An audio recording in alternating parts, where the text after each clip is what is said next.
নমস্কার বন্ধুরা, কাকলি রান্নাঘরের পক্ষ থেকে সকলকে জানাই আন্তরিক অভিনন্দন, ভালোবাসা, শুভেচ্ছা। আজকে চলে আসলাম আরও একটি নতুন রেসিপির সাথে। আজকে তৈরি করব শীতের স্পেশাল নতুন আলু দিয়ে নিরামিষ আলুর দম রেসিপি, যেটা কিনা গরম গরম লুচি, পরোটা, ভাত, রুটি, এমনকি ফ্রাইড রাইসের সাথেও খেতে লাগে অসাধারণ। তাহলে চলুন কিভাবে তৈরি করব সেটাই দেখে নিই। তার জন্য এখানে আমি আলুগুলোকে বড় বড় করে কেটে ভালো করে ধুয়ে নিয়েছি। এবার আলুটাকে সেদ্ধ করে নেব সামান্য একটু নুন আর হলুদ দিয়ে। আলুটা ভালো করে সেদ্ধ করে নিয়ে ফেরত আসছি। এখানে কিন্তু আলুটা খুব সুন্দরভাবে সেদ্ধ হয়ে গেছে, এই দেখুন একদম গলে গেছে। এইবার আমি আলুর দম তৈরির জন্য একটা মশলার পেস্ট বানিয়ে নেব। তার জন্য একটা মিক্সার জারে নিয়ে নিচ্ছি 1 চা চামচ গোটা জিরে, দিয়ে দিলাম 2 ইঞ্চি আদা, 8-9টা কাঁচা লঙ্কা, বড় সাইজের একটা টমেটো কুচি, আর দিয়ে দিলাম বড় চামচের 1 চা চামচ চারমগজ। সামান্য জল দিয়ে একটা মিহি পেস্ট তৈরি করে নিলাম। অন্যদিকে গ্যাস ওভেন জ্বালিয়ে আমি একটা কড়াই গরম বসিয়ে দিয়েছি। কড়াইতে দিয়ে দিচ্ছি এখানে পরিমাণ মতন সরিষার তেল। তেলটা ভালো করে গরম হয়ে গেলে নুন হলুদ দিয়ে সেদ্ধ করা আলুটাকে ভালো করে লাল লাল করে ভেজে নেব।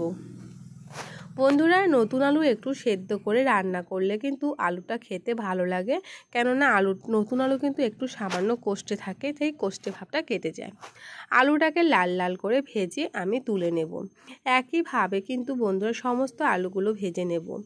আমি কিন্তু এই শীতকালে প্রায় এভাবে আলুর দমটা তৈরি করি। নিরামিষ দিনে কিন্তু এই আলুর দমটা ফ্রাইড রাইস, পোলাওয়ের সাথে খেতে খুবই ভালো লাগে।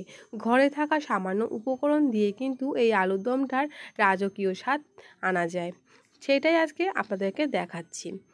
বাকি যে আলুগুলো ছিল সেই আলুগুলোকে তেলের মধ্যে দিয়ে দিলাম। এই আলুগুলোকে লাল লাল করে ভেজে নেব। আলুটা দেখুন খুব ভালো করে ভাজা হয়ে গেছে, এই আলুটাকেও তুলে নিলাম। এবার আমি এই তেলের মধ্যে দিয়ে দেব ফোড়ন। তার জন্য সবার প্রথমে দিয়ে দিচ্ছি গোটা গরম মশলা রয়েছে, দারচিনি, এলাচ, লবঙ্গ আর তেজপাতা। ফোড়নটাকে একটু সামান্য ভালো করে হতে দেব। দেখুন এখানে ফোড়নটা 1 মিনিট ভালো করে হয়ে গেছে। এবার এর মধ্যে দিয়ে দিলাম 1/2 চা চামচ গোটা জিরে। জিরেটাকে দিয়ে আমি এর মধ্যে যে মশলার পেস্টটা তৈরি করে রেখেছিলাম সেই মশলার পেস্টটা পুরোটাই দিয়ে দিলাম। আর আমি ওই সামান্য মিক্সার জারটায় ধুয়ে একটু জল দিয়ে দিলাম। এবার এই মশলাটাকে আমি 1 থেকে 2 মিনিট ভালো করে কষিয়ে নেব, যাতে করে মশলার কাঁচা গন্ধটা চলে যায়। এবার এর মধ্যে একে একে বাকি মশলাগুলো দিয়ে দিচ্ছি। 1/2 চা চামচ ধনের গুঁড়ো, 1 চা চামচ হলুদ গুঁড়ো, 1 চা চামচ কাশ্মীরি লাল লঙ্কার গুঁড়ো, দিয়ে দিলাম এখানে সামান্য একটু চিনি আর 1 চা চামচ নুন। সব কিছু দেওয়া হয়ে গেলে দিয়ে দিচ্ছি এর মধ্যে একটা বড় সাইজের ক্যাপসিকামের অর্ধেকটা ক্যাপসিকাম বড় বড় টুকরো করে কেটে রেখেছিলাম, সেই ক্যাপসিকামের টুকরোগুলো। দেখুন মশলাটাকে খুব ভালো করে কষিয়ে নিচ্ছি। মশলাটাকে যতক্ষণ অবধি তেল না ছাড়ছে ততক্ষণ ভালো করে কষিয়ে নেব।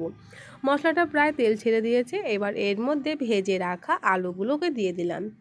আলুটাকে দিয়ে আমি মশলার সাথে আরও 2 মিনিট ভালো করে কষিয়ে নেব, যাতে করে আলুটাও মশলার সাথে ভালো করে কষানো হয়ে যায়।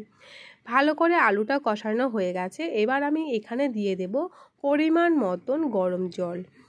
এখানে যেহেতু আলুটা সেদ্ধ করা রয়েছে বন্ধুরা, তাই আলুটা কিন্তু সেদ্ধ হওয়ার জন্য কোনো দরকার নেই।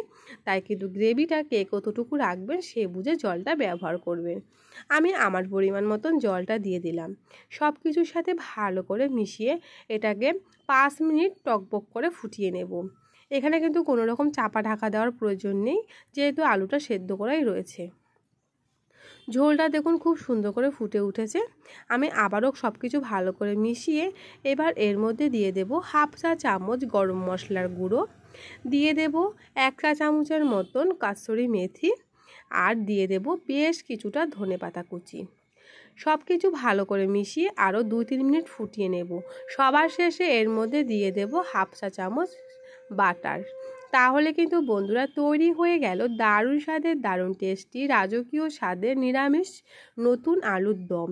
এটা কিন্তু আপনারা নিরামিষ দিনে বা যে কোনো দিনে গরম গরম রুটি, পরোটা, ভাত, ফ্রাইড রাইস, পোলাও সব কিছুর সাথে পরিবেশন করতে পারেন। আমার যদি আজকের রেসিপি আপনাদের ভালো লেগে থাকে বন্ধুরা, বাড়িতে কিন্তু এই রেসিপিটা একবার হলো অবশ্যই ট্রাই করবেন। সেটা কেমন হয়েছে কমেন্টে জানাতে ভুলবেন না। ভালো লাগলে লাইক শেয়ারের অনুরোধ রইল। আর এরকম নিত্য নতুন সহজ ধরনের রেসিপি পেতে যে সকল নতুন বন্ধুরা আমার চ্যানেলটিকে এখনও সাবস্ক্রাইব করেননি তাদের কাছে অনুরোধ চ্যানেলটিকে সাবস্ক্রাইব করে পাশে থাকার। দেখেই বুঝতে পারছেন কতটা লোভনীয় হয়েছে। তাহলে আজকে এখানে বিদায় নিচ্ছি। ধন্যবাদ সবাইকে।